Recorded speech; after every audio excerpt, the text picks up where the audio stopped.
And just like that, we are into another live episode here on Longbox Punk. That's me. I'm Chris. I am joined on this episode by Jeff Schiller. My man, thank you so much for hanging out with me. I'm glad that we could make this work. Me too, man. Um, we're going to get into Magic Powder, which launches October 1st, right? Yes, sir. Yes, it does. Probably like 10 a.m. Pacific. Okay. All right. So a great October launch coming up. We're going to get into just indie comics in general.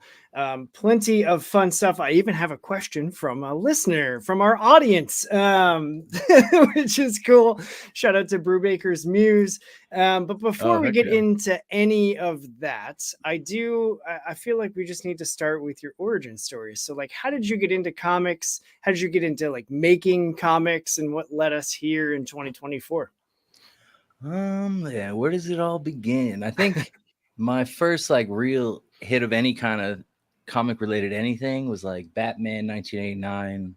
I was like a 3-year-old, and the Joker became the coolest thing ever, probably to me. Yeah. And then the first comic book I remember having was like a Namor, and he was like trying to get to the Kingpin at the top of like some suite, and for some reason like Rhino was there as a bodyguard, was whooping on Namor, and like Namor got knocked into a fountain, and then it was on. You know what I mean? And, I remember that being like the very first comic I can actually like remember reading.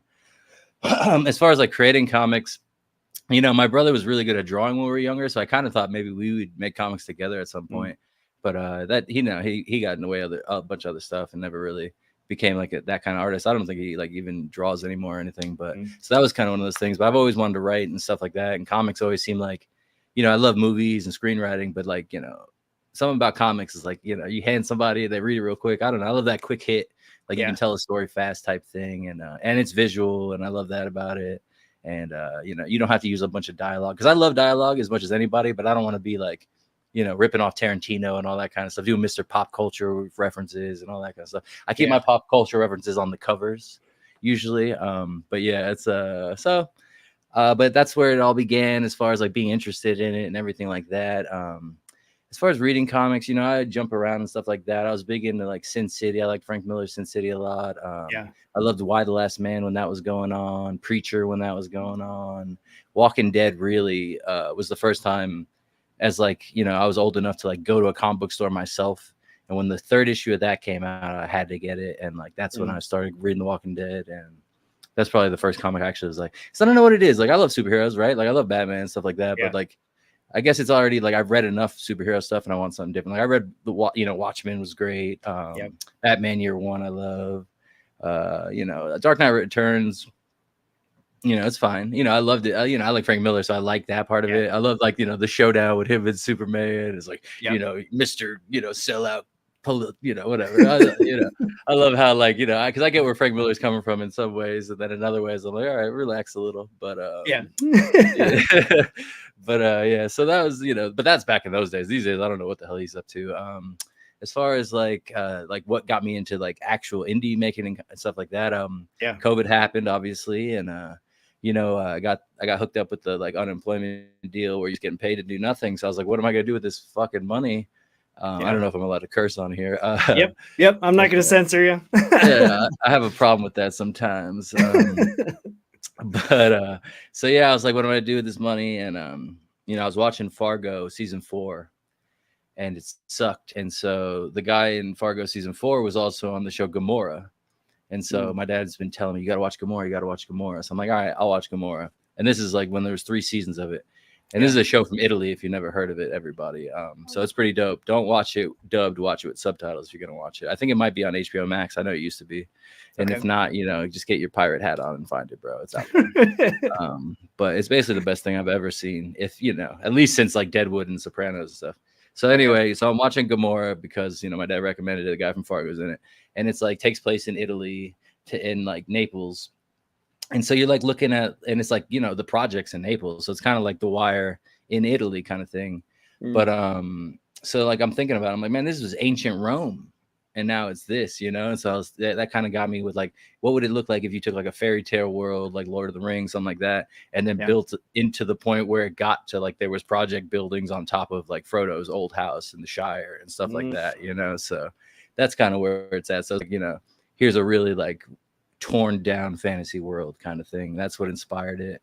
And then Game of Thrones had sucked at the time, you know, the ending of the show and everything. So I was like, well, what's going to be the dark fantasy answer to that? And I was like, how am I going to tell crime stories that haven't been told already? Because there are already so many great ones. Like I said, with The Wire, Breaking Bad, you got Out There, all that kind of stuff. So I was like, what would make mine different? And I was like, well, I guess, you know, if I make up my own world, I could, you know, I could make my own stories up in that way. So that was a big inspiration for it. And then I went on Reddit. I found a guy named Daniel Aquilani who's been doing all the Magic Powder interiors, and he was on comic collabs. It was comic book collabs, maybe. And he had just, I guess, finished working on Overgrowth, or at least part of Overgrowth with Ricky Lima, and he had posted like he was looking for something to do, and I was like, yeah, you want to try this? And he ended up being like, he showed me his, you know, portfolio and everything, and I was like, this is gonna be cool. He's better than all the other people, and his prices is really good and everything like that. And then he ended up even being way better than his portfolio even presented. It was crazy. Like, that's awesome. Yeah. So you guys found on like a social media group? Yeah, it was like, it's just on Reddit. So it's like, it's called like, it's a subreddit or whatever if you're not on there. Yep. And it's it's just called Comic Book Collab. So a lot of the times it's like scammers or people who aren't really ready to be paid to do these kinds of things. But luckily Danielle, like I said, had just, I guess, finished working on Overgrowth, and you know, he posted, and I had posted my own separate things. Like, I'm looking for an artist. I'm looking for someone to pay me to do art. And so I found his post instead of waiting, you know, and a lot of people had hit me up, but it's hard to decipher who is even a faker on these kinds of things, you know? So I got really lucky with that kind of stuff. Every artist I've never been scammed or anything like that. So that's cool. You know, that's awesome. I'm lucky because I've only met one artist that I've worked with so far, and he hasn't even finished the page I gave him yet. So I met him before we like, you know, decided to work together. So yeah, most of the people I've met online. So I've been lucky that way. That's cool. Yeah. And that's also like a very common story of people finding each other through different outlets on the internet, and they're like, no, I've never, like, they live on the other side of the world, or like a bunch of people are living in like Brazil and the Philippines, and then have collaborators that are either here in Canada, and it's just like it's 2024, and in the world of, you know, digitalization, like anything is possible to work anywhere as long as you've got your antenna up to avoid the scammers and junk bots and stuff like that.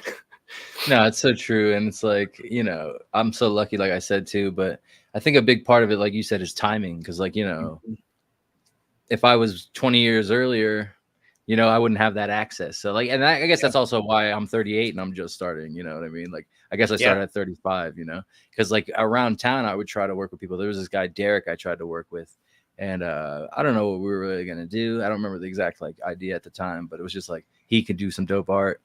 I could write it, that kind of thing. I don't know, you know, I don't know how we were going to publish it. I didn't know any of that kind of stuff. I don't even think he even did digital art. You know what I mean? It was just straight up, he could draw. And then he ended up going into the military. This was like 2005 or 6.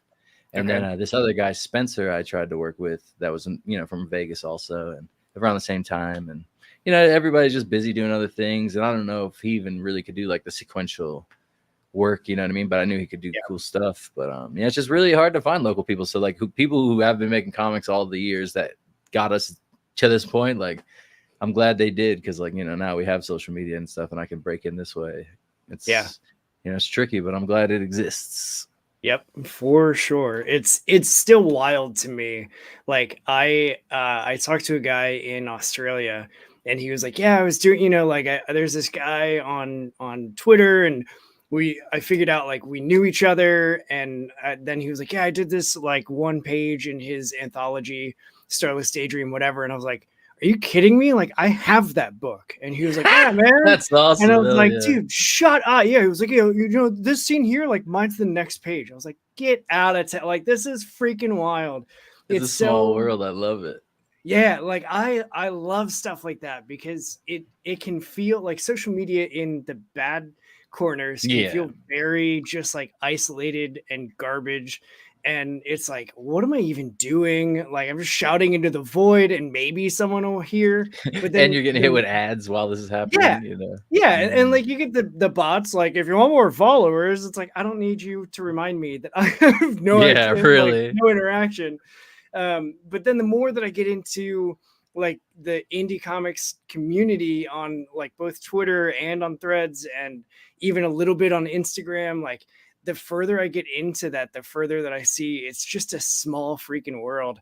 And I love that about this community. And people like you who are sharing other creators. Like, I was just going through your Twitter profile before this, and it was like you would have a post and then you would have like 18 reposts of other people's projects that are coming up on Kickstarter.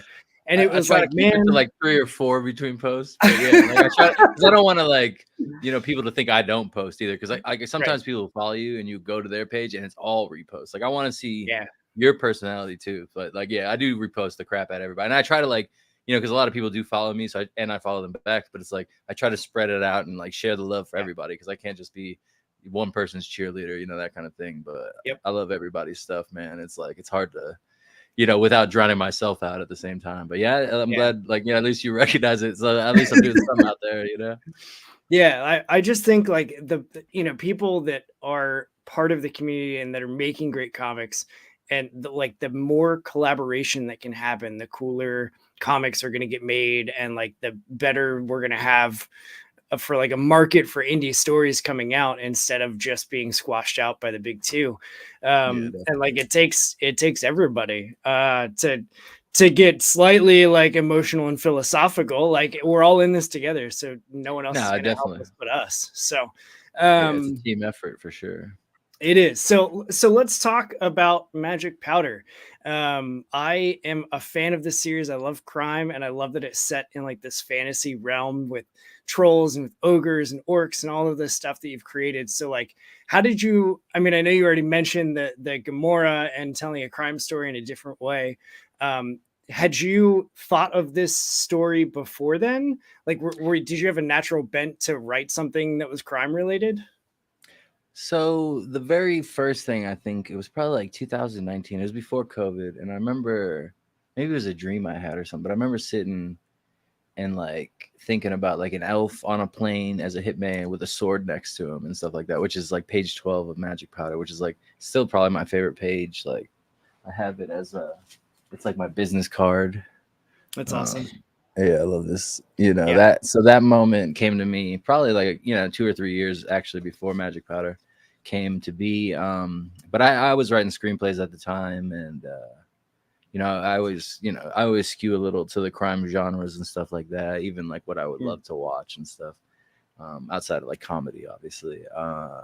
But yeah, I don't know. Like it was basically like the original story I said, stuff like that. But it was also I had a problem getting people to read things that I would write. You know Mm. what I mean? Because it's like I don't think people have time to well, not that they don't have time, a lot of people don't anyway, or they don't make the time, whatever, for like novels and stuff like that anymore. And I figured, Mm. Yeah. visual aids like pictures will help. You know what I mean? Especially with the people that I was around at the time. Like these motherfuckers ain't gonna read no book. So I was like, Right. so I was like, how would I get these guys to do it? So like my whole plan was basically like, how do I get people who aren't even into comics or anything? Like, well, even that was another part of the idea. Like, because like a lot of people are like, oh, I don't read comics. Oh, I don't read comics. It's like, well, what Yeah. if the comic was about this motherfucker and it looked like this? And then they're like, oh, well, maybe I'll try out a comic, And Yeah.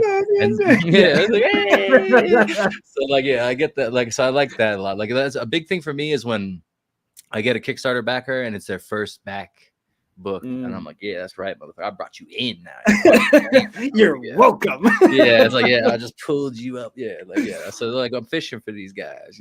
So yeah, that's a big part of it too. Is like I love writing and I love storytelling, but it's like how do you get people to care about your story or read your story? And Yeah. I think comic books is a great way, especially right now. And everyone's like mangas and stuff like that, which I just consider comic books. I mean, they're from Japan, Yeah. whatever. They're their Yeah. own kind of style, maybe stuff like that. But it is what it is. It's comic books, baby. People love comic books, and I do too. So it's just like I Yep. love that there's so many, because that's a big part of like American, like you were saying, the big two. We have a lot of like superhero stuff, and it's like manga. There's superhero stuff. They are even doing like My Hero Academia is like a take on American superheroes, right? But Yeah. they also have so many other things. They have sports like stories and stuff like that, and I love it. I just love all that variety that's out there. So I try to bring some of that to the table. Yeah, it's wild. Like I only recently in the last, I don't know, 5 years started like actually seeking out and buying manga and not just like Dragon Ball That's Z. cool. Yeah, because And that was definitely my first manga ever, definitely, and that was after the cartoons and everything. But oh yeah, I was definitely a watcher actually, first. my first manga ever was Hellsing because my sister had them. Oh, Actually, my little sister, she actually was also the first one to watch anime. I think because like she was into Sailor Moon before Dragon Ball Z. okay. I think even hit America yet. So like we had watched that and stuff. Like, but we weren't like, hey, this is a Japanese cartoon. We were just like, oh, here's a girl cartoon she's gonna watch. You know, like as a boy, you're like, oh, we're gonna have to wait a half hour until we can watch freaking Spider-Man. But Yeah. now it's like I'm glad I seen it at the time and stuff. But as a kid, you don't appreciate that kind of. You're like, I want to watch my shit, bro. Right. But these girls that's are what happens dumb. with siblings. Yeah, exactly. Stupid girls. But yeah, it was just like, being a sibling and you got to all share. So, Yep. you get exposed to all kinds of crap, man. And some shit ends up being dope. And then as she got older, like she's the one that showed me Cowboy Bebop. She's the one that showed me like Slater Kinney. Like she showed me a lot of stuff, my little sister. So, she's definitely can be trusted with taste and things. And then like obviously like we like a lot of the same things. Like we watched them at the same time. Like Venture Brothers when it premiered, we watched it together, stuff like that, Even That's Bob's awesome. Burgers, we watched that together when it premiered. It's cool. It's always good. Like I have a sister that's 3 years older, and I didn't mine's realize 3 years younger. Okay. I'm pretty sure we're the same age. Okay. So I didn't realize my sister was cool until like I was in college, and That's then funny. It was like, oh, she's actually kind of a badass. Like she's doing all this stuff, and like she's an artist, but she's definitely like she does painting, like oil painting a lot, and I'm just like, I never had that. Like I can't draw my way out of my paper bag. I tried, man. It's not good. Like I do little sketches. I'm really good at really bad sketches. Yeah, me too. But then like as soon as I realized like, oh, you're cool as shit. Like I'm glad that we can hang out all the time. She and her boyfriend, now husband, decided to move across the country to Montana. And so I was like, okay, so I just figure out like I have this really cool friend that I also am related to.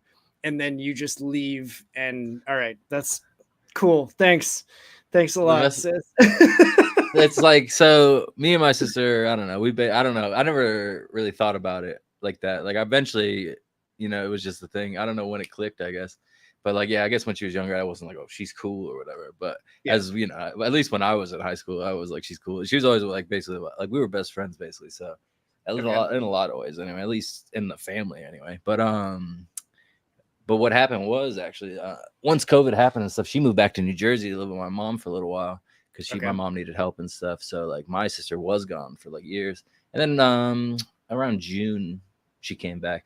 At end of March, she moved in with me at my apartment. So now she lives here. So it's cool having her back and stuff. So yeah, you never know. So, time will tell with that. But yeah, they'll always come back around. That's what family's all about, Yep.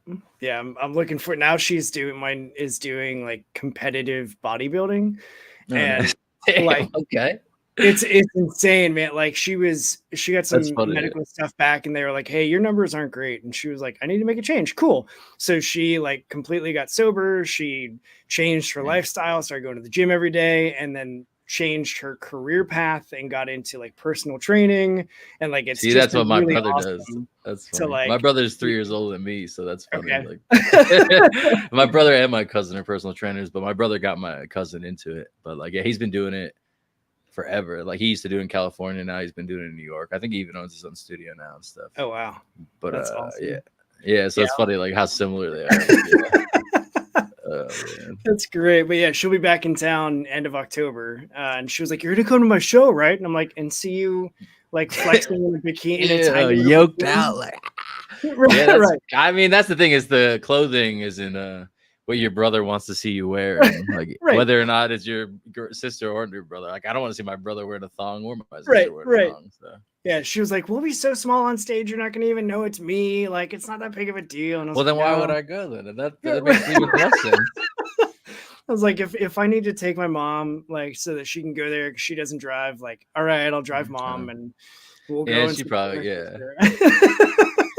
I mean, it is what it is. Everybody does want to be supported, and it's hard to like be like no, but like I get why it'd be a little awkward and stuff. But. Yeah, Okay, this will be the last thing Yep. because this is just like so because she's a trainer and doing the competitive stuff, she has her own like Instagram profile where she does fitness and like workout tips and check-ins and those sorts of things. And she'll Smart. do like practice poses in her like show bikinis to see like progress and stuff. I'll open Instagram and it's a picture of her like posing in her bathroom in a bikini. And like every time I'm waiting for it to happen where I open it at work, like when I'm actually working in the office. No, that's why I try sometimes not even bring up social media because you really don't know what someone's gonna be posting. Never mind family members, but yeah. But yeah, I'm like waiting for that one time when someone's like, "Who are you looking at?" Oh, that's my sister. Oh, damn it. Yeah, that's just someone I know from birth. It's crazy. Whole life. Yeah. Anyway, is it time to have that meeting? Yeah, really. Because like I don't know. Like I've never, had a family member because I don't follow my brother's Instagram. I don't want to see him working out. Like, what the fuck? Yeah. Well, now you're gonna think about it, and you're like, I wonder what he's up to, and you're gonna pull it, and it'll be him and his little man. Well, like even my cousin, I have him on there. My cousin's a big Magic Powder fan. Like actually, he's one of the characters.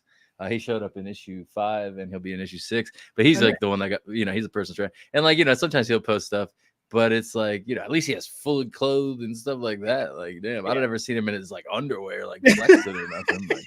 But he's also not doing shows, so it's a lot different, obviously. Yeah. And like I don't got no problem with bodybuilders and stuff like that. But like you said, I don't want to see my family member. Right. That way. I'm like, I support you. I'm not gonna like any of those because that's weird. Yeah, exactly. I support. And do they have like a female version of the strongman? Like, is there a world's strongest woman? So, I don't know. I don't either. And I actually like pay attention to the world's strongest man because of my dad and stuff. So now I'm like, why don't I know this? So now I wonder. Yeah, I'm not sure. Like she does more of the body because it's the like bikini modeling stuff that she does.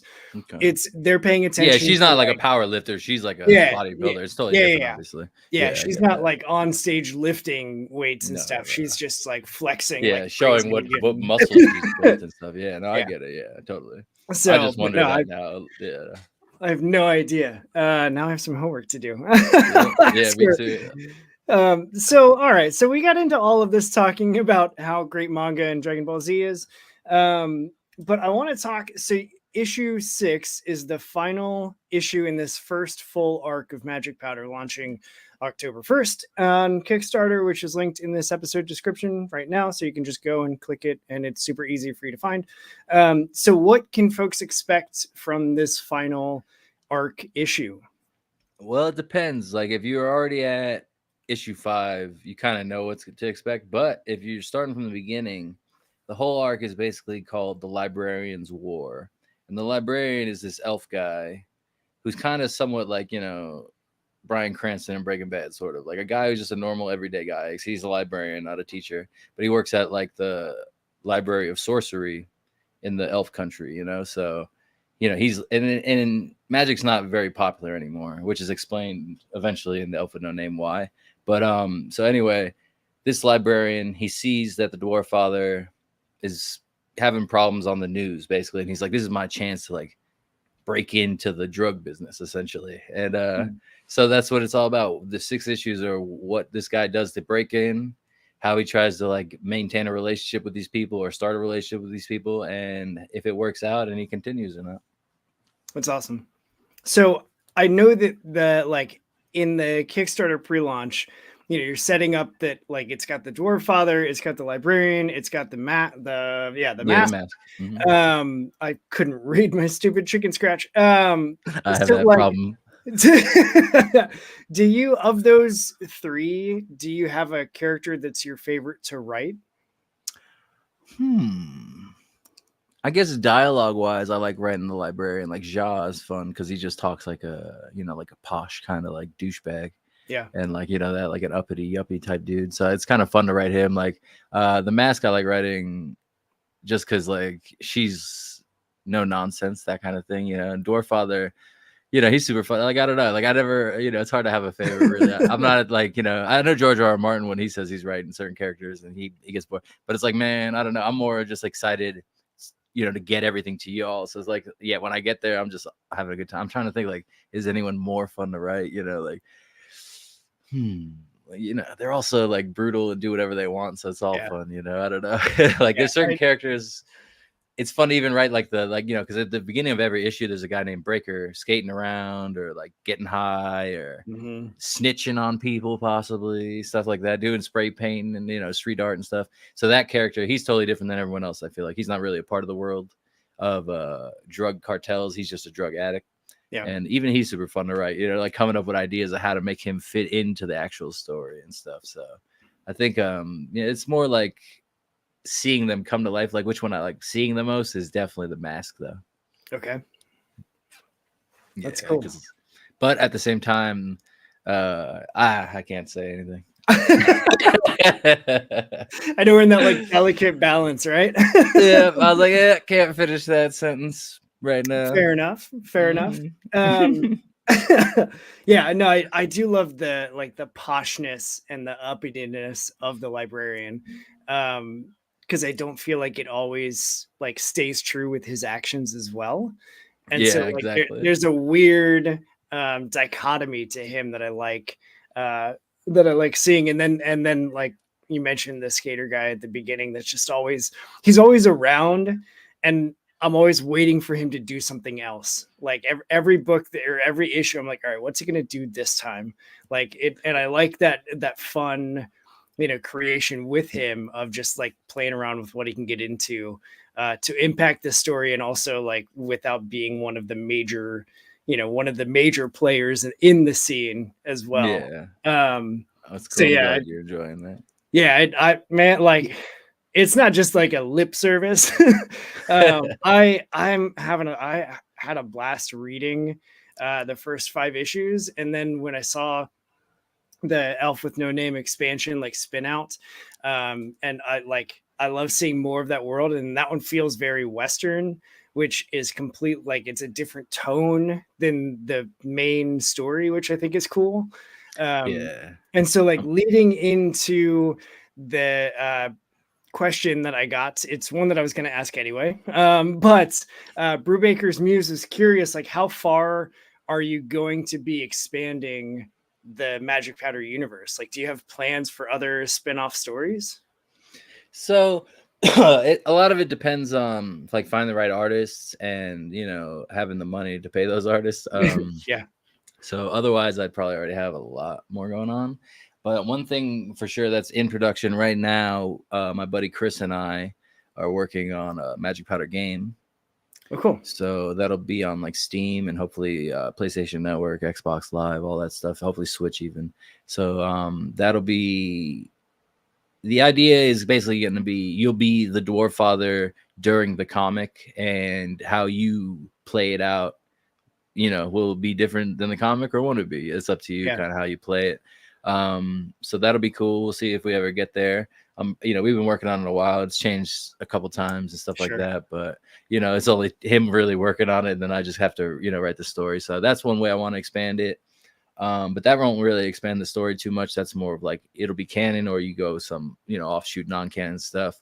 Yeah. I also want to do a sports story in that world. I don't want to say too much about it. But basically the idea is going to be, I don't know how to really explain it. Like, there'll be a little Magic Powder involved, but I just want to, like, it'll be inspired by Mutant League Hockey, basically. Have you ever heard of Mutant League Hockey? Yeah. Yeah. So that's a big inspiration on me. Like Magic Powder is inspired big time by Shadowrun on Genesis. Okay. Which was, that was like my favorite game ever. And I have it on my wall. You can't see it because it's right behind the camera. But and its case and everything. But anyway, so I played that on Sega Channel as a kid, and I was like, this is genius. It was like pretty much the first open world game I think I ever played. Yeah. And it had, but you had humans. That's a big difference. And it was also cyberpunk, which Magic Powder isn't. But everything else about it, like, just a bunch of gangster orcs shooting dwarves and shit, like that really inspired the shit out of Magic Powder, actually. And I forgot to mention that now that I think about it. And respect to that, because a lot of people come to me at conventions, are like, oh, this is like the movie Bright. And I'm like, nothing. Listen, okay. because there's no humans in Magic Powder, and Bright is a total ripoff of Shadowrun, and so is Magic Powder. Okay, so we are ripping off that. Okay, don't tell me I'm ripping off this asshole because Yeah. that guy sucks, and I never watched Bright, and Will Smith hasn't made a good movie in a long time, but Max Landis, I don't know, I'm good. So anyway, Shadowrun rules, and I've lost my train of thought. I'm stoked that you referenced a Genesis game, because every time people are like, That's "Oh, okay. like what's your favorite video game of all time?" and I'm like, "Shining Force 2." We're old, baby. Yeah, exactly. Like, Yep, a Genesis game. give me, if it's more than 32 bits, I'm out, bro. Like, I don't want to play it. Give me the old, like, Genesis, maybe N64, but I only love for 64. like I James love the 64. GoldenEye game, which I'm terrible. I'm See, so but bad at first person so shooters. there was like an unofficial sequel. Well, it's made by the same people, but it's not they lost the license, and it's called Perfect Dark, and it's the Okay. sequel to GoldenEye on Nintendo 64, and you had to get like an expansion pack and everything. And it's like a cyberpunk GoldenEye, and it's so good, That man. sounds And like, awesome. and the online had like a bot, or not online, but like, multiplayer. So you'd play 4 players with each other, and there was Yeah. bots, so you could be on teams and stuff. It was really Oh, cool. that's dope. Yeah, but as far as video games go, like I love video games even up to now. Like the video game industry has been kind of fucking each other in the face with all these stupid things they do. Yeah. But there are some good games out there, especially indie games. Like, you know how there's indie comics killing it. There's Mhm. still a lot of indie games killing it, and a lot of them are very nostalgia based. So like, that's not a coincidence. Like I would say, like if you like old games like Castlevania, try out Dead Cells if you ever get a chance, because it is pretty dope. Like, and it's even has like it got so big in the indie scene that Capcom hit them up and did a Castlevania expansion on it. So you can go to the castle and stuff. That's awesome. And then once you go in there with the music hitting, you're like, oh yeah, let's go. So yeah, man. I used to play the shit out of my Castlevania on my Game Boy, like that, not the advanced, not the color, not the pocket, the huge freaking brick. green screen with the black. Yep. Yeah. Oh baby. Like that. It took true love of video games to play anything. Did you ever get the screen magnifying glass for your game? Oh yeah, I did. Oh yeah. It had the light. Mine had a light too. Yep. Yeah, because it was kind of like you could play it in bed at nighttime when you're not supposed to be up. Yep, But exactly. I love that, dude. Like, yeah, I love all the old school game systems. Like, my first experience with a video game that I can remember is Duck Hunt and having that little gun. Yeah. And being like, bang! And the little dog laughing at me when I miss and shit. That's like, such an a-hole. Yeah, a little dick. Because a lot of people are like, oh, my first game was Mario. I'm like, I had the Mario Duck Hunt, like, /2, one cartridge one. And I remember, and I just remember shooting that gun first. Like, I know eventually I played them both, but that's what I remember. But that's awesome. Yeah, man. I love it. See, my sister and I each had Game Boys, and we both bought Tetris games, and you had you got the system link. Yeah. And so like we would sit on road trips and we would sit in the back seat and like connect up, and because we couldn't stretch out and get mad at each other and like walk away. And so we were already tethered, and so we'd just be playing Tetris, and then one of us would get mad at the other one and just like, I'm done playing, like, rip out the cord and throw it at the other one. Like, you're just a jerk. Yeah, man, I can only imagine. Like, I can't remember any now, but I bet we were all freaking out at each other. Like, I remember one time making my dad really mad during a video game. Like, it was like me, my brother, my cousin, and him were all like playing a racing game, and my dad's not like great at video games or anything. And I think he was winning, and I was getting whooped, so I like turned my car around and like fucking T-boned him, so he lost, and he was so pissed. Like, I remember that, like, to this day. That was on Nintendo 64 too. Like, that's when we had the first 4 controllers and all that. But I'm sure that stuff like that happened probably all the time. I remember more happening like outside when we played basketball and stuff, but it definitely happened in video games too. It was more though, I think I was just better than everyone in my family at video games, so I never really was the one that was pissed, except for, like I said, that one night I was like, I'm not losing. Well, I'm like, I'm not letting him win. It wasn't so much I was worried about losing. Right. But yeah, and it wasn't even like Mario Kart or anything like that. It was like some straight up like rip off of Cruising USA or something. I don't know what it was, but see, I was never good at like the fighting game, so I always got my ass handed to me. I'm good at them against people I knew, but I suck online. I'll get my ass smoked. Yeah, my wife will still destroy me at like Virtua Fighter. Nice. And I'm just like, I can't remember any of the controls, and like that's the hardest part of those games. Because like a big thing I loved, especially on Nintendo 64, is wrestling games, and like they came out with a couple like on PlayStation, like Attitude and stuff, and Warzone, and It was like they had fighting game controllers. Like to do a suplex, you need to press up, down, right, left, and a circle, square. I'm like, bro, that's not. You're just supposed to grapple and press an arrow. Like that's it. Like, let's not get fancy here. And like, so that really was the worst like fighting wrestling system I've ever played in a video game. But I love wrestling, and there hasn't been like a great wrestling game in a long time, which really is annoying. Like they try sometimes, but I heard that Ultra Pro, that Hal Haney's doing the art, like the character design artwork for, that like did a Kickstarter for it and everything, and it's got controls that are supposed to be based on some of the early like wrestling games where it's simplified. It's not the crazy like forward, quarter circle forward, kick and high kick at the same time just to like arm bar him. And then a big problem with the like new ones are like they want you to like, I don't know, break out of submissions and pins in really stupid ways. So like the matches just end randomly. Like it should just be pretty simple. Hit A, and if you're able to kick out, you kick out, motherfucker. I don't know, but like and like, but that Ultra Pro game, I didn't back it, so I wasn't sure if they'd ever finish it, but I have it in my Steam wish list. So like I'm definitely ready for that when it happens. And then but what I was gonna say is so to go back to Brew Breaker's music question, instead of talking about video games like crazy people, so yeah, I do have something that's based on Mutant League Hockey. I have some that I've wanted to do that's like a flashback of a certain character that we may have talked about already.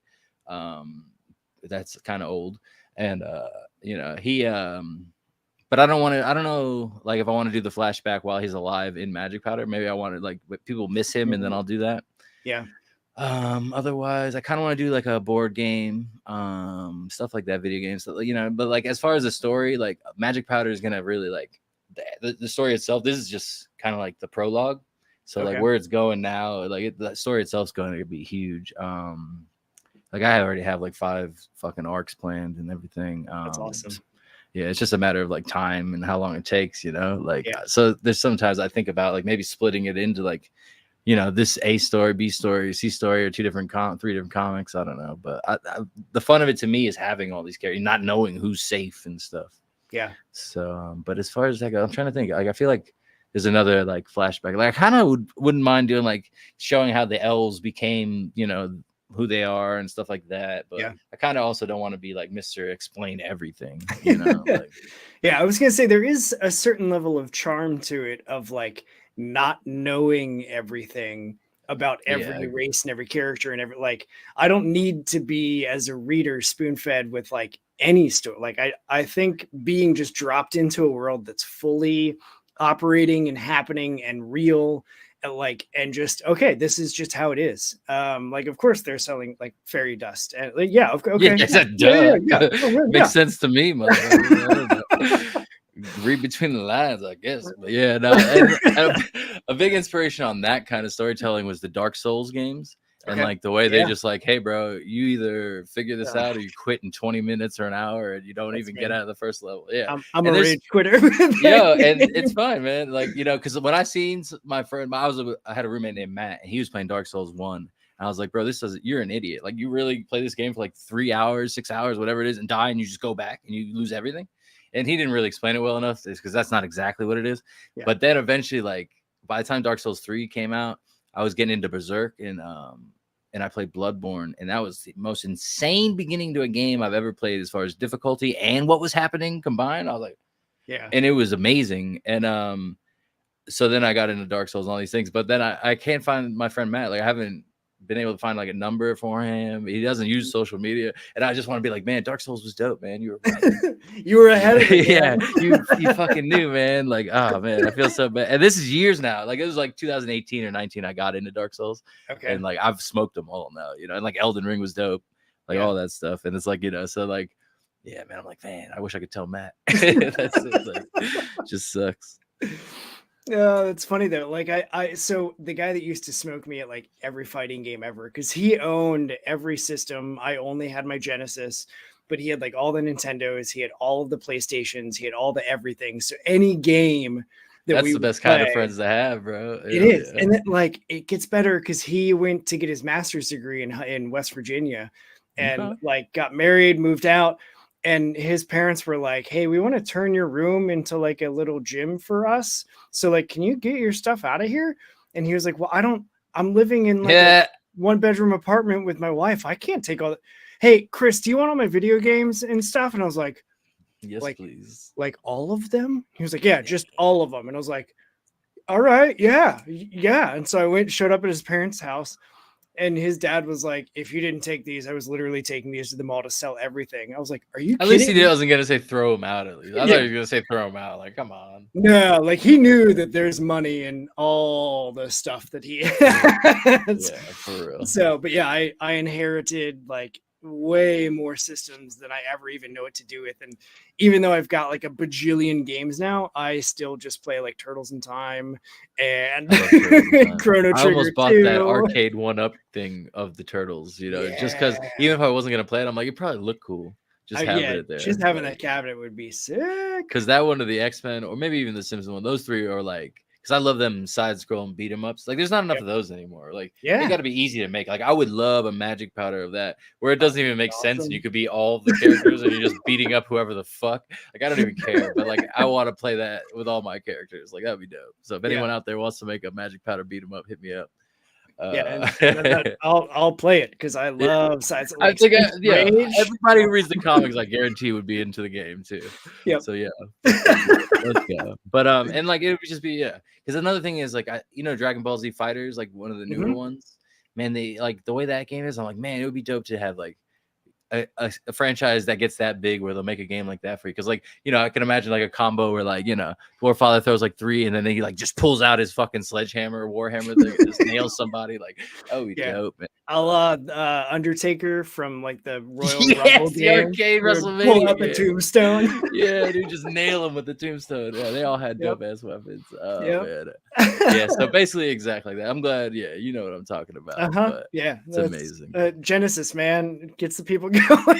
yeah, I had Super Nintendo and Genesis at the time, so I think I was playing that on the Super Nintendo. And then the PlayStation version of that WrestleMania arcade game was so much better. It was like the actual arcade version, I guess. That's why. Like NBA Jam Tournament Edition on PlayStation compared to Super Nintendo. Like, okay. That's another thing, if anybody wants to make any arcade sports games, because they don't have those anymore for some reason. I don't know why. I thought there was money. Like NBA Jam, just make NBA Jam again. Just put a new roster on it. What the fuck? Yeah, just update the players. Keep the same graphics. Keep everything. They don't even have any versions, like any competitions. Make WNBA Jam then. You know what I mean? Like, let's go. Like, whatever. Like, let's go. But they don't do it. Nope. I mean, Rocket good luck League, finding like an even arcade at this point. I think the local mall has like 4 cabinets. Yeah, I was gonna say a couple of places in Vegas have like little shitty arcades and stuff, and it's cool, but. Like, I don't even, I want to be able to, it's like now with movie theaters. Like, I want that arcade feeling in my house. Like, I even have the stupid joystick, like, over here. Yeah. Like, if I move enough, it's right there. Oh, yeah. Okay. Yeah. If I have that, I can plug it into everything. But it's like, what am I going to play? Like, I've already played a lot of these older games. And then, I don't know what I just did. Okay. Whoops, I opened something. All right. So, anyway, but like, on Xbox 360, they brought back all the Turtles in Time. They did the original X-Men arcade game. They had the Simpsons. They had the just all that shit. Sunset Riders, I think they brought back recently on like PS4 and 5. But you can't play online with your friends. Like, what the fuck? What? Why can't you? I have no idea. Half those games are only fun if you're playing with with the X-Men game when it was the double. You can play 8 people at the same time. Yeah, the whole team just pop on one stupid purple sentinel, or not. He's like a red and yellow sentinel for some reason, but like, I love that shit. Yeah, because they would just change the color scheme. Every level. Repeat assets. Yeah, I'm fine with that as long as we all look dope. Yeah, because like Colossus, they had everybody. Yeah, Nightcrawler. Like, I love that game. Cyclops. They don't make those games like. They had a mobile version of that game, and if you were on the same Wi-Fi network with other people that also had the game, you could team up on like via network and play a game together, but you had to be on the same network. So like you couldn't we couldn't have it and set it up. You could, of course not. Yeah, I was like, that's too simple. That's a cool idea, but like they've had online games since Dreamcast. Like, don't be bringing out no online games. Like, what? Like every single and there's so many games that also are just single player only that should have like that thing back in the day where like you would hit like start and you would just become a second version of the exact same character, kind of. You know what I mean? Like, it wasn't actually a new character, but you could play together. Like, who cares if it fits the fucking story, man? Like, I just want to play some co-op. Like, it makes games so much more fun. Yeah. Even Grand Theft Auto, how's it not fucking co-op? Or Red Dead Redemption? Like, let me, there's online version. Like, nah, man, let me run away around on offline with my friends. Like, I don't know. They don't let you. Well, now that we've solved all of the problems for the video game industry, we're coming for who's next for us to fix? Yeah. Right. What other answers can we provide? So I love though that you're like looking at not just like what other comics can we do, but you're looking at other because I have a lot of comics I do want to do that aren't Magic Powder. Like I have a lot of stories that because I like you said I don't want to dilute it so much, So there's things I want to do that are like like there's a post-apocalypse one I have, and it's like a take on it that's like a spin, like kind of how Magic Powder, like, oh, if you thought it was just a fantasy story, well, obviously it's not, it's not just like a regular, but it's like a funny spin I think people get a kick out of. I have a horror one that I'm talking to this guy Matt Rowe about. Like I don't know if I'm gonna have the money for it, but if I have the money for it, he's down. So I'm gonna try to pull that off by next October, so I can do an actual like horror story in Halloween kind of thing, Yeah. What else? I'm trying to think. Oh, the Public Defender we've been doing, which is my superhero. Well, he's not a superhero. He's the opposite of that, basically. But yeah, so like if you go on my Instagram or on my Twitter, there's like 4 or 5 completed one. Some of them are 1 page, some are 2 pages, and they're like just short comics, Oh, cool. And I've worked with the guy who does Elf No Name, my buddy Jeff. He did one of them. The guy who did this cover for the Elf No Name, actually this cover, Ignacio, he did one of them. Then David Lujan, he does like Narita, which is like a badass samurai comic. He was on the show. Yeah, he's awesome, and so he did, like, I had this idea of like, because I have a problem where like I play with my shirt tags all the time, and like it's destroyed my hands over the years. Like it's why I have like carpal tunnel and shit. So anytime I get a shirt, I have to cut the tag off and throw it in the garbage, and I won't touch it, because it's like a weird like compulsion I have. So one of the comics I did and he drew for me is about that. And so it's about like, it became like a samurai story. And then I woke up one day realizing I should steal the Wu-Tang Clan's thing from the Shogun assassin or whatever. And so like when you read it, the dialogue is like a take on that. So awesome. It's pretty much my favorite Public Defender we did so far. And then I just put it on my Instagram. We did one about gaming. So you might like that one. But it's basically about how like everybody's too busy to play now, That's real. When you get sucked, bro. It's even if, like the very end is like, and that it's like, imagine trying to get an actual wiffle ball game going. Like, yeah, really. Because like, if you can't even play from their house, they definitely ain't coming out to play. Right.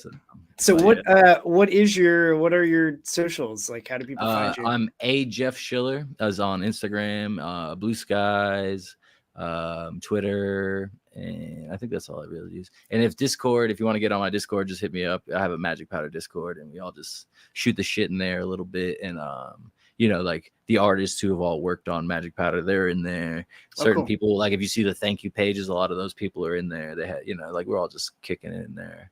Talking comics and stuff. Like I think today we were talking about like WNBA mostly, and then football was on. So we're talking. This is like a sports section we have, and then all that stuff. But Public Defender has its own section in there. So anytime I post a comic, people can see it there.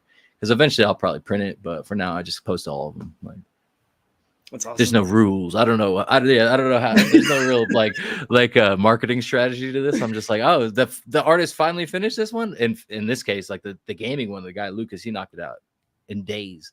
But there's guys like that send it to me like 2 months after I send them the script, and I'm like, well, I'm excited to show everybody. Let's go. Like I haven't posted anything this week. All right, boom. But yeah, I love it. That's awesome. But the whole idea with that was like so he's just a regular guy that was bitten by a radioactive lawyer, and that's how he became the Public Defender.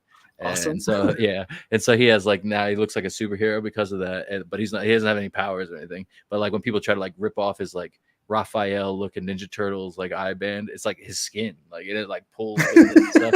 And he has like a gold belt that looks like kind of like the utility belt from Batman and stuff like that. So there's some shout outs and stuff, but he's basically a super slacker, super stoner, not really a superhero. Got it. That sounds super fun. Yeah, I'm trying to make it fun. It's like it's like a personal insert, like American Splendor meets like The Tick. You know what I mean? Like a satire on superheroes and also on my own life. So yeah. I dig it. It's like, I'm just trying different things, man. I love making comics. That's all I know. So, like I said, Magic Powder, I would make 50 a week if I could, but everybody's got real lives to live, so it takes a while. Yeah, real lives, real jobs. Turns out comics don't pay Stupid the real bills. jobs. Not yet, man. Like, I guess if we were Robert Kirkman, I guess, but Yeah, or whoever, other than those big names, yeah. here we Maybe we are. could all get lucky. I'm hoping, because if I ever even did like have millions and millions of dollars, like I guess I would just, be hiring artists nonstop. Like, oh, you should do this, and I'll write this. Oh man, like, yeah, I don't know, because like once you figure out how to make comics, like it's not that hard actually. And then as long as you do have ideas that you think would be cool, like why wouldn't you make them? I don't know. Yeah. So what then? Like hearing it put that way, how what have you learned making Magic Powder that now you're like, I mean, I get it. So like, let's just, if money wasn't an option, like let's just crank them out. How does that look for you creative process wise? Like you mean just like saying like what's the step by step, like how I make my comics and stuff? Yeah, like taking an idea, turning it into a script, and then like finding an artist that matches the script, and like that back and forth. That's the hardest part. That's the super hardest part. So that's kind of why I do Public Defender right now, because I want to work with as many artists as I can to see what their timetables look like, to see what their work looks like, see what their communication skills look like, stuff like that. See if that they're not going to scam me and steal my money, stuff like that. So most people, I don't really pay up front usually. Like, you got to have to be really proven for me to have to pay you up front. Like usually I pay by page. Like you send me a page, I pay that day. You know what I mean? Like that's how we've always done it. And so I don't really get scammed, luckily. And I've never scammed anyone. I've never, look around, try and find someone that says I have scammed them. But not happening, baby. So anyway, the whole thing is like, so I come up with an idea, and who knows when, like Public Defender, I came up with this idea probably like 2006, like right after high school. I was writing scripts and stuff, and I wanted to make it a TV show kind of thing. So like my buddy Mike knows about it. So a lot of my ideas that I'm turning into comics now were ideas I've had for a long time, but Magic Powder was like a fresher one. That's why like I knew I had to make it then. I was like, this is the time for it. Public Defender, So anyway, I come up with the idea. I pretty much storyboard. I never really write the script first. Well, Public Defender, I've been doing it because like 1 page, 2 pages, so I kind of just type it up. But usually I'll take out my because these things usually come like with separators that are like comic shaped. So I'm like, boom. All right, so I'll draw the panels out. So I basically rip off Harvey Pekar in American Splendor, and I would just draw stick figures, shitty little storyboards. Yeah. And then, then I'll take the storyboard and I'll write it into the script. I'll be like, page 1, panel, it's 3 panels, the top panels all the way across, stuff like that. It's the top third of the page, middle third of the page, bottom third of the page, whatever. And explain it like that. And then each one, panel 1, panel 2. So that's how I write it up. So storyboard, script, send it over to Danielle, or okay, so okay, I wrote the script and I don't have an artist, so what do I do? If you never had an artist to work with or anything like that, I would say the first thing you do is find people like me who are starting out, basically, stuff like that, who have produced things, and ask them to recommend people to work with, because there's tons of people out there that we know of that are looking to work with people too. So and like I said, we don't all have money to just pay everybody and work together like we want to. So, and sometimes, don't get me wrong, people will be like, okay, pay me after the Kickstarter and stuff like that. Like Danielle's cool about it. Like I've never had to do that, but I lost my job this year, and I got a new one anyway. But he was like, hey, don't worry about it, man. Just pay me after.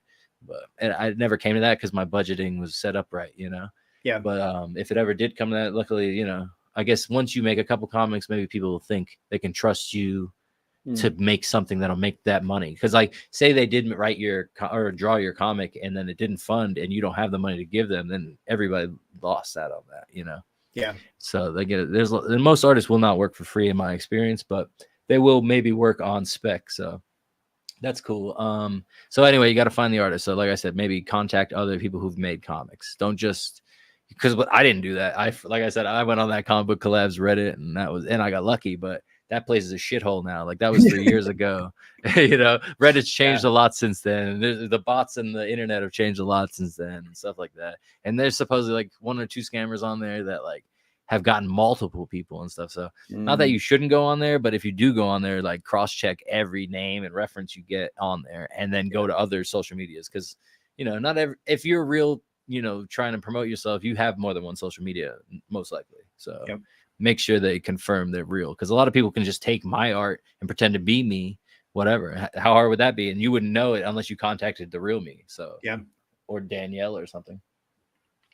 Yeah, that's, and like I've heard a lot of good things about some groups that are out on Facebook, Something, yeah. like connecting artists with writers, or like comic team ups and those sorts of things. And like I've heard, I think it was the comic collab on Reddit.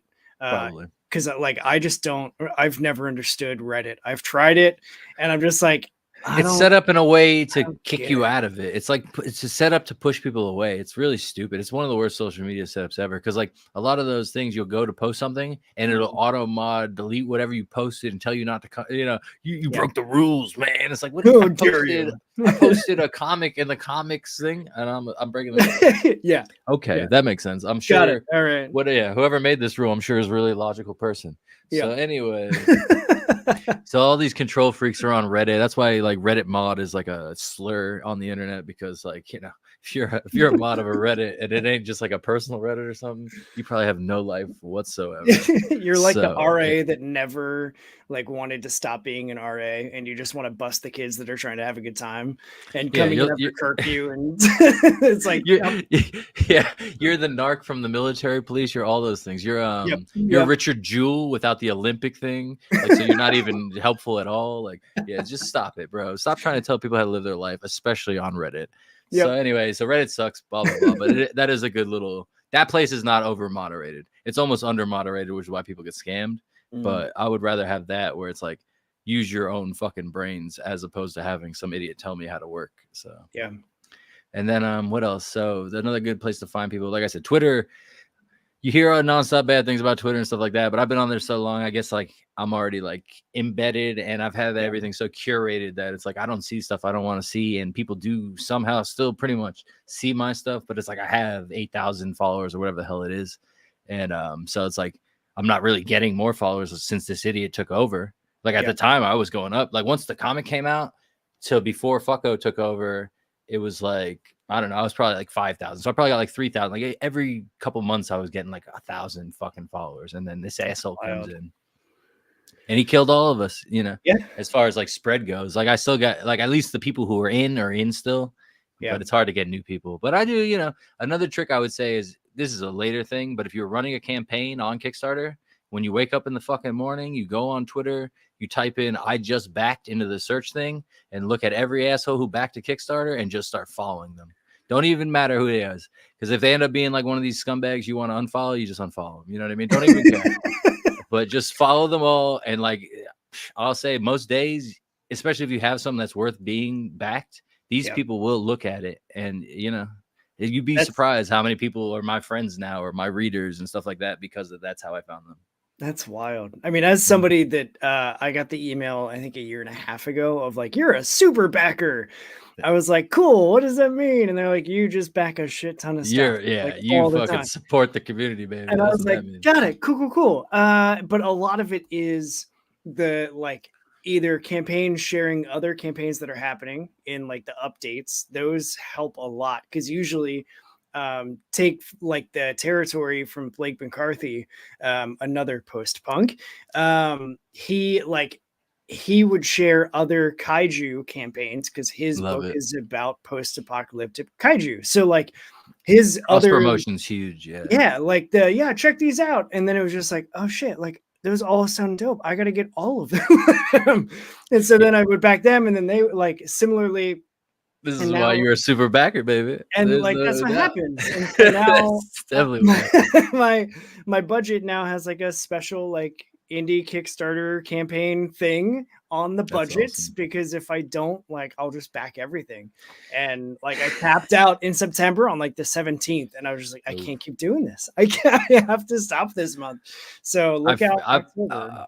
My problem was, like I said, I had lost my job in like July or whatever. So like for like a couple months, like I'm like, man, I can't back this. I can't back this. I'm like, can I back this? I'm like, I gotta go budget something. I'm like, so like there's a couple I backed like last day because I'm like, I think I can pull this off. Yeah. Well, because once I know what my bills are at the end of the month, because that, with the electric bill in Vegas, you don't really know what it's gonna be until you get to the end of the month, and you're like, fuck. So that always gets you. And but now that I'm starting to get a little bit more money, I hope I can back it a little bit more consistently and stuff like that. But cross promotion though, that's a huge thing. Like anytime anyone hits me up, even if it's like not even really the same genre and stuff, and it's like I don't even care usually. It's like if someone hit me up and they're like, will you put me in? I'll put you in. I don't even care if you're bigger or smaller than me. It's like, let's do it, like whatever. Yeah. And it's at least the first time. It's like eventually it's like, maybe I learned something about certain people, I don't want to work with them, stuff like that. But yeah, I don't really try to judge anyone unless I meet them, type things too. But there's certain people that speak for themselves, sadly. But it is what it is. But yeah, that shit is great, and it's cool to know that it does work, because like you're over here telling me though. So now I'm like, yeah, all right, let's get on some. But there's also people out there, like I've asked, like, hey, will you cross promote me? And they've straight up ignored me, and also multiple times. So I'll remember that, and I know who I'm talking about, the people I'm talking about. Yeah. So anyway, yeah. So it's small world, like we said. So it is like it's a tight knit community, and I find that the more folks that are in it to help raise the voice of every other creator around them, like once you find those people, just stay with those people. Why do you need to go to the people that just want to like hate read or hate watch something? Like I don't get it. People, I don't know what a lot of people are in it for, honestly. I really don't. It doesn't make sense to me. Yeah, because it's not to tell their stories sometimes. Like they're in it for something else. Yeah, which is just weird. Yeah, it's just weird. weird. I can't understand them either. I'm all about the positivity and like quick plug. That's part of why I became one of the creators at the Nerd Initiative Bullpen, which is your place online for all positive fandoms, nerdinitiative.com. And they've got YouTube and TikTok. You can go there. New comic book day reviews every 15 minutes, usually for like 9 hours straight. That's awesome. Like just a huge crew of awesome people that are supportive and positive, including yours truly. So there's my plug for Nerd Initiative, which is great that I got that in, and it came up naturally. So officially, those are my questions. We talked about the stuff that I had written down. I do have two more things though. The first is we're gonna pose so that I'm gonna take a screenshot and use that as our YouTube thumbnail. And I overthink it, but like I like doing this because then you can show yourself how you want to be seen. So we will go here, 3, 2. All right. Grab that. That's out of the way. The last thing is when I run out of questions, part of the reason that I love doing this show is because everybody that I have on has a different background, has a different story. And yet we all have this same thing in common where we just love comics. So I'm going to shut up and turn everything over to you. So if there's anything you want to say, anything you want people to hear from you, it could be about Magic Powder. It could be about why Sega Genesis is the greatest gaming console of all time. The content doesn't matter to me. It's just the fact that I want to be able to give you however much time you want to talk directly to anybody that could be watching or listening to this. Okay, well, I'm going to go with something super random right now. It has nothing to do with anything we fucking talked about all day. Love it. And it's not like a negative thing really either. So, like 2 days ago, I'm getting a little emotional even thinking about it. So, 2 days ago, the Knicks made the craziest trade out of nowhere. And they traded Julius Randle and Dante DiVincenzo to Minnesota for Karl Anthony Towns. And I'm a huge basketball fan, been a Knicks fan my whole life. Knicks never won anything in my lifetime. They suck. So they're finally getting to the point where they're looking good and everything like that. So it's a cool trade, whatever life has happened. So just want to say Julius Randle, he made the Knicks relevant again. Like, it's like thinking about it. It's like, man, it's been a long time since the Knicks didn't suck. And like this guy came, he's an all-star 3 out of 5 years, all NBA, all that stuff. So a lot of people talked about, we got to trade Julius. And they've been saying that for years. And a lot of people didn't appreciate him as a Knick, but one of the great Knicks of all time. So that's all I want to say. Julius Randle rules. Dante DiVincenzo in 1 year, also a great Knick. So that was fun. But a lot of people have been talking about Dante already, so I didn't want to go into that. I'm not going to say why people are not talking about Julius instead. Whatever. I'm sure people can figure it out. But anyway, I like both guys. They're both Knicks forever, whatever. But Julius Randle, thanks, man. Nice. I am used to rooting for losing franchises. I'm a Buffalo Sabres fan. Hockey. Oh, is baby, I'm my gonna go sport. hang out with my buddy later. He's a Buffalo guy. We're gonna. The Bills are on tonight. You got. I Yeah. don't know if you're a Bills guy, but hell yeah. I pay attention because I also Okay. have family in Buffalo. So like Okay. living closer to Cincinnati, like that's supposed to be my default Ooh, team. that's not And any easier, I don't think either. no, it Yeah. sure isn't. At least I got to see him play in the Super Bowl in Yeah, my hell yeah. lifetime. So like they didn't win. That's but the first step. That's the They first step. made Don't it to the worry. dance. So Yeah, and so my buddy Brandon, he's a Buffalo fan. He got 4 times, whatever. But he was Yep. so young, we were babies, so like Yep. he didn't get to appreciate it as much as like, at least you got to see him as an adult. But when you got a guy like Burrow, you never know what year it's gonna happen. Because when we had Eli, bro, those years it happened, nobody thought we were gonna win those Super Bowls, and we beat the best team supposedly ever the first time. And then Tom Brady had a chance to get revenge. We beat that ass again, so I could go to the parade, which was awesome. And so shout out to this guy, Eli. Hey. Yeah, in his 100-year Eli Manning Yankee game thing. That's I love awesome. that stupid. The only bobblehead well, that's not true. I have a couple of bobbleheads I got from my cousin. So I have Walt Frazier and Earl the Pearl Monroe in my living room.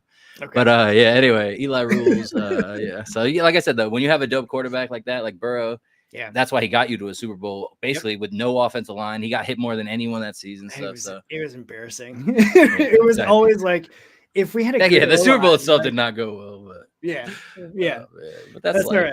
We're still. I seen the Giants lose when I was a freshman in high school to the Ravens, and I'm still a little pissed about that. That was a long time ago, so hey, we can both share on our hatred for you know what I mean? Yeah, it's totally fine by me. It's funny though, because my sister's name is Raven, so it's like, if they're gonna lose, I guess it's funny that they lost their team with my sister's name. What the fuck?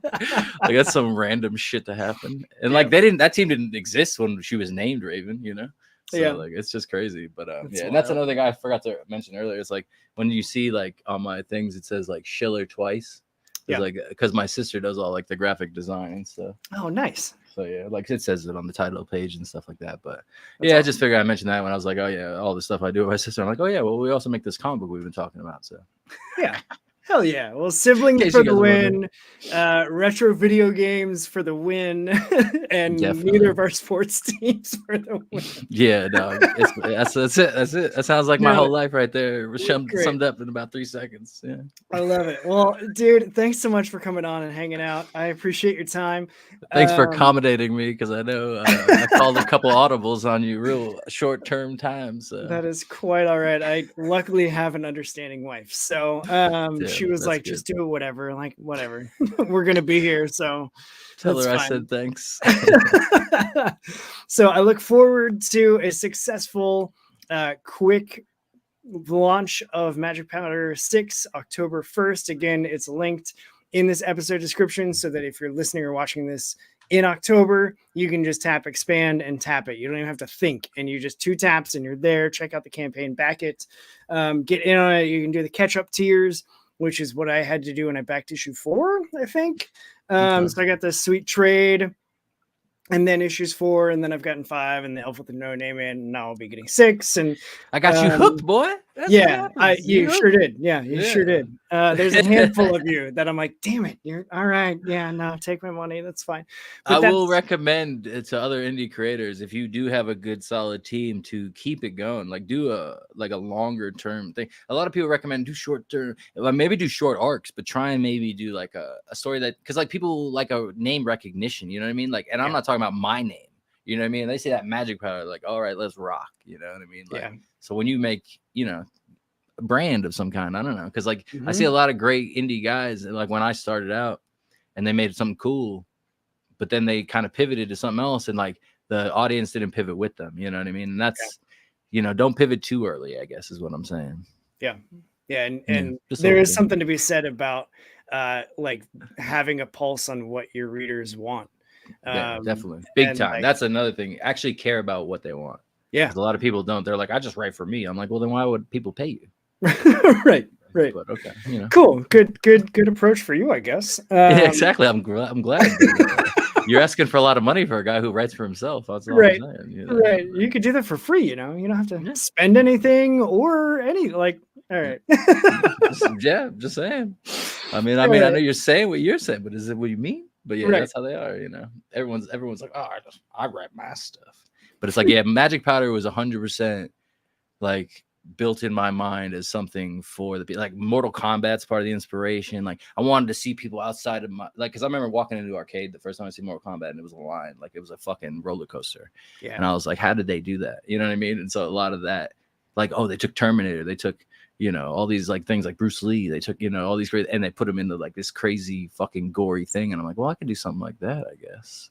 And so that was part of also the inspiration. Like, you know, think about what brings people to those things and then bring it to your thing, you know, that kind of thing. And I said thing like 45 times right there. That's all right. We're gonna bring all the things to your thing, and then everybody will have your thing. So we got the things, baby. Fantastic, you know. Yeah. Things extravaganza. Well, hey, I'm out of stuff and things, and so hang out after I hit the big red button for logistics. But that's going to be it for this episode. And what is a good podcast without a good tagline? This is mine. That's it for this episode. Punk's not good. Do what's good for you and read some indie comics. We are out of here.